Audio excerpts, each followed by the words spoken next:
سلام علیکم همداران عزیز. امشب شب شد علاقه بیگه شد بیگه 13 آگوست سال 2024 قرار داریم در خانه من در آشخانه تابستانه و من فکر کردم که آسان است این کار رو کردن قین بوده است. از نیم روز از ساعت 4 سر کردیم تازه بود نکردیم.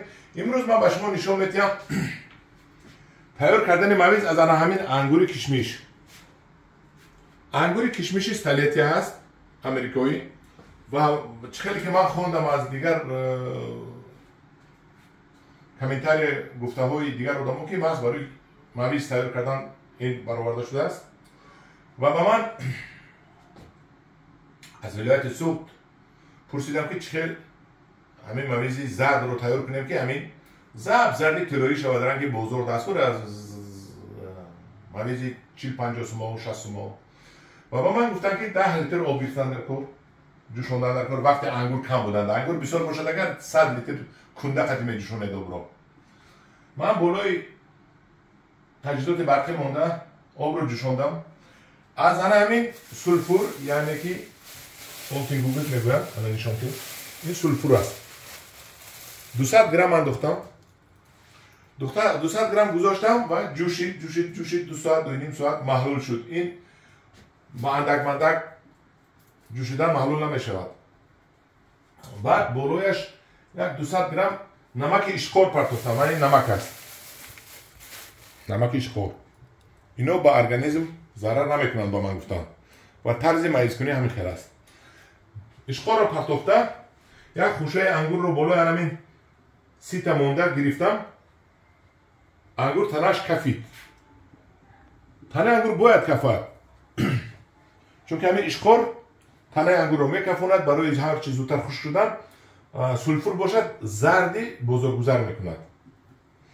200 گرم جوش سولفور یک 2-3 ساعت محلول گشت. من نشان ته انا محلول گشت چکر زرد شد. درونش باز 200 گرم اشخور پرتوفتم من.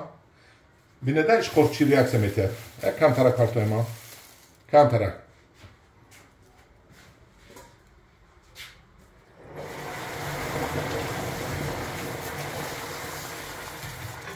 دیدید اشخور چی ریاکسه داد. بعد میگیریم یک خوشه انگور رو انا در درون همین 30 تا میمونیم و در همین آبی سولفوردار و اشخوردار یک 5-10 ثانیه زده میگیریم. آب غرس جوشیده سوده است. آب باید جوشیده سوده باشد.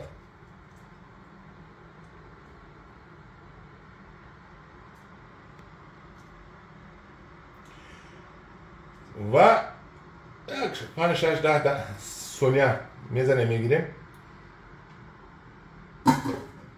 میبینیم که تنه همین کفید است. کفید است یا نه؟ رخ کفیدگی است؟ نه کم کفیدگی کم نه کفیدگی خب با یک بار دیگه مندازیم بس سیکند باید هرچی کفدو تستر این انگوری ما خشک شود.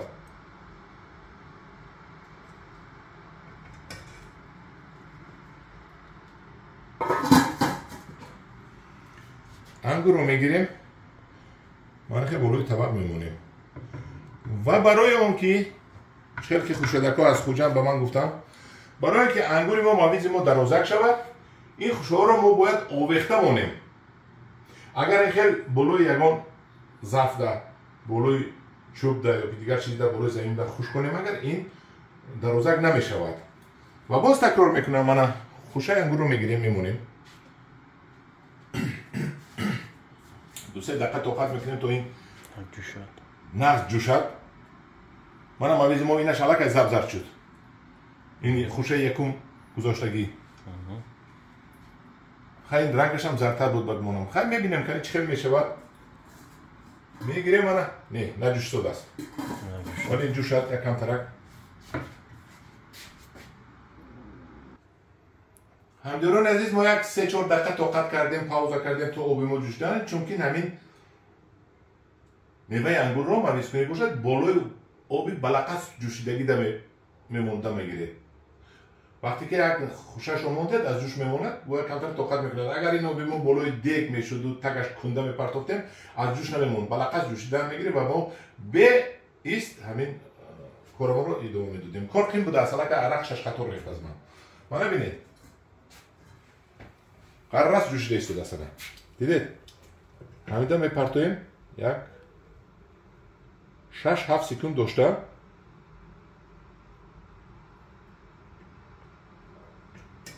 میگیریم و باز میپوشونیم 2-3 مینوت 2-3 دقیقه تو این رو زدیم گرفتیم بدنش کفید این خشک میشود هر چه زودتر باز میگیریم دیگر خوشش رو. خلاصه گپ همین خیلی همین رو من در همین آب سولفوردار و آب اشقاردار زده گرفته تر کرده کفونده برده آویزون میکنم در چویلو و بعد از یک هفته ممکن به شما نشون میتونم. عموما انگوری من چند کیلو بود؟ 3 کیلو 600 گرم بود.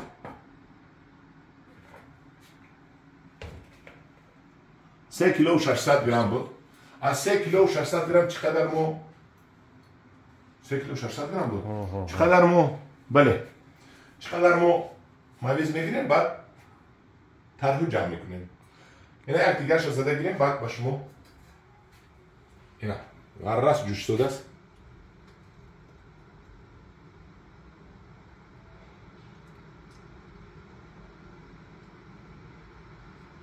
تمام بس میگیریم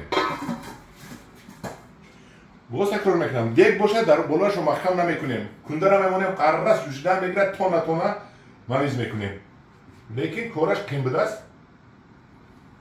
عرق شش قطور رسول است از بدن من. همجوران عزیز اکنون این رو یک هفته پس خدا خواهد باشمون نشون میتونم معقول شدگی باشد کاری من خیلی اگه چی نویسید در پناه خدا باشید.